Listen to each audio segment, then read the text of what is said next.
Now, Chef Daniel Green is an advocate for healthy cooking for life. Less salt, less fat, less oil. But will this all lead to a less satisfying taste to our foods? Especially many of our local delights like lontong, char kway teow, nasi lemak. We could go on.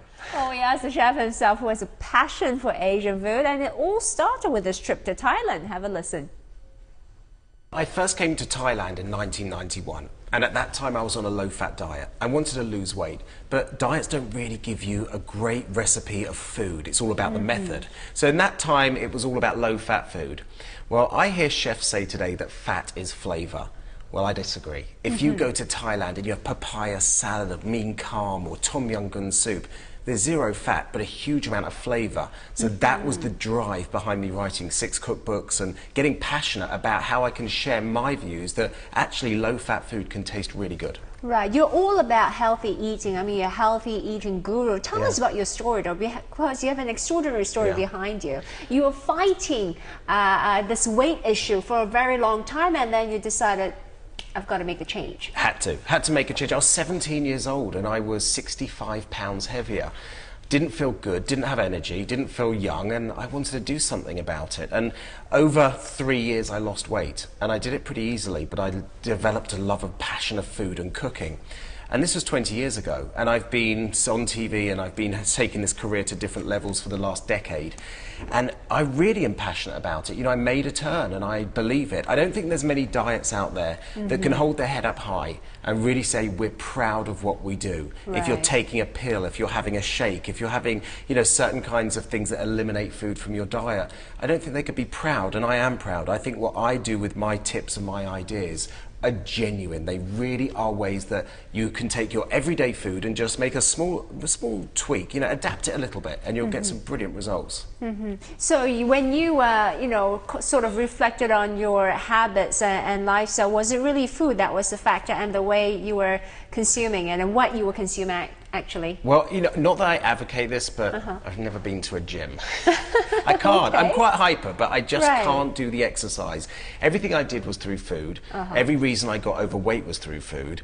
I was that fast food junkie. I was the kid that wanted the burger. That's amazing, looking at how you look today. Yeah. Seriously. I've never been to a gym, and again, I don't want to say that's the healthiest way around it. It's good not to. And I think, of course, you know, we see our lifestyles. You could be on a treadmill for an hour and do nothing else the rest of the day. You know, I'm pretty active the way I move. Then share with us your secret. Tell us what you have for your meals every day. You've sort of brought in a few dishes for us, a healthy version of some of our popular dishes. And they're all from my cookbooks. I've just finished a run of 3 cookbooks with Marshall Cavendish, and so that's a really nice tie I've got with Singapore.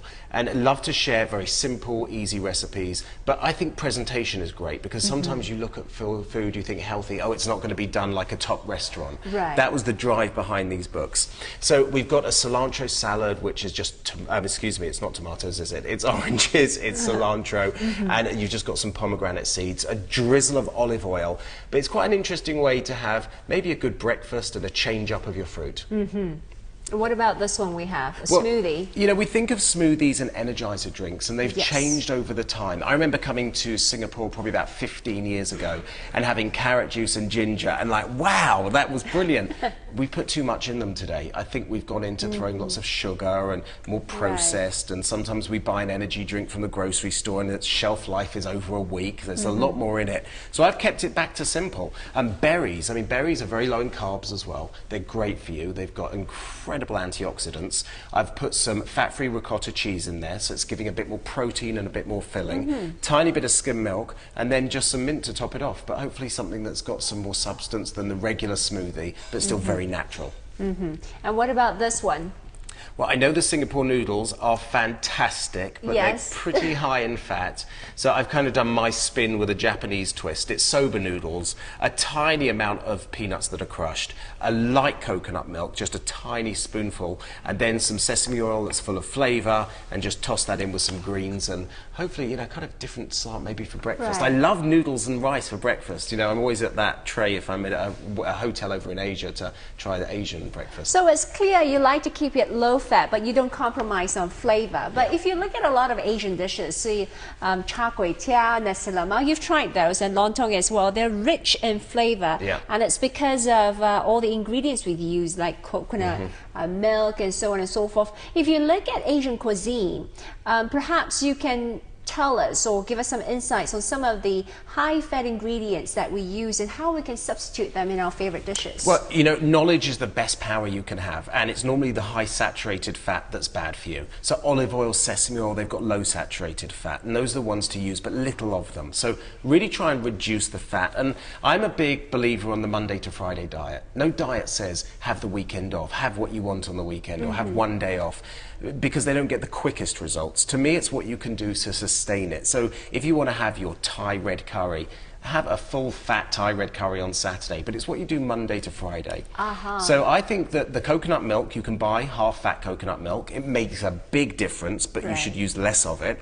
And also what you can buy is a condensed milk that's fat-free. That's got more thickness and density than a skim milk. And I make a fat-free Thai red curry with that. So that's an alternative. And I think going back to just try and think differently out the box with how much oil you use, because I've worked with chefs in restaurants and hotels, and the first thing, actually we just did a brilliant demonstration for 250 students at a culinary school, and there is just this lack of thinking about a great non-stick pan. There's a lack of thinking about, do I need oil and butter, or do I just cook it without anything in a non-stick pan? You can, you know, it's just thinking out the box a bit.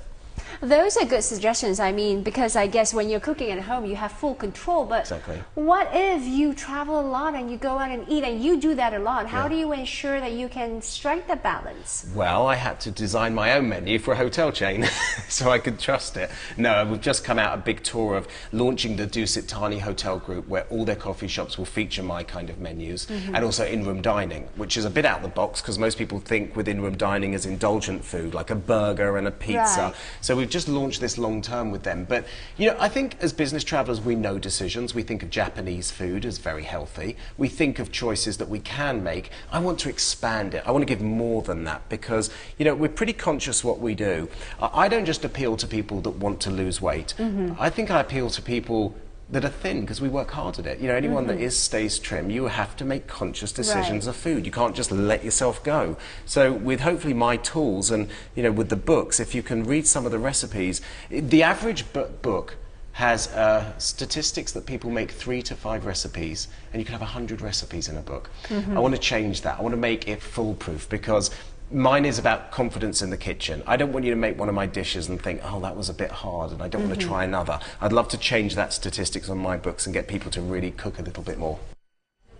That was Daniel Green, the celebrity cook, TV host, and author of several cookbooks, all on healthy cooking and dining. And I thought he pointed out something very interesting. When people buy a cookbook, you only, you know, try out the 3 to 5 recipes, which is very true. That's true. And then the rest you just tuck it away. I think there are different types of people who use cookbooks. I mean, I look at it as a reference, as a guide. I don't always follow it exactly. But I know some people who say, well, you got to follow it exactly, because otherwise how do you get that actual dish?